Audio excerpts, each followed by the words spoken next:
હરીશભાઈ સૂર્યવંશી, સુરત શહેર સિટી આગેવાન છું।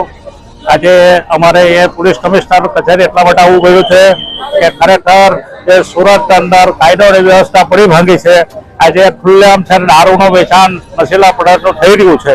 આજે ખુલ્લેઆમ છે તો બાઇકના ઉપર જે દારૂના પોટલાઓ જાય છે તે પોલીસને રેમ નજર ચાલે છે, તેમાં પોલીસ કોઈ દંડ કરતી નથી, તેમાં કોઈ પોલીસ પકડતી નથી। પણ ગરીબ અને મધ્યમ વર્ગના જે લોકો જે બાઇક પર જતા હોય તો ફોર વ્હીલ પર જતા હોય તો તે લોકોને દંડ કરવા માટે એને લોકો તિજોરી ભરવામાં જ રસ છે।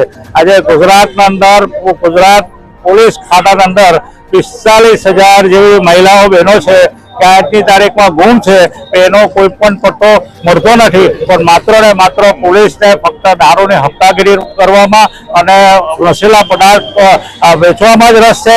તેના માટે અમે પોલીસ કમિશનર સાહેબને 7 દિવસનો સમય આપે છે કે જો 7 દિવસના અંદર તમે આનો જો નિકાલ યોગ્ય નહીં કરશો તો અમે પ્રજાને સાથે રાખીને અમે જનતા રેડ કરીશું। એની જે કંઈ પણ જવાબદારી બનશે તો આપશ્રીની રહેશે, ગૃહમંત્રીની રહેશે અને ભારતીય જનતા પાર્ટીની રહેશે।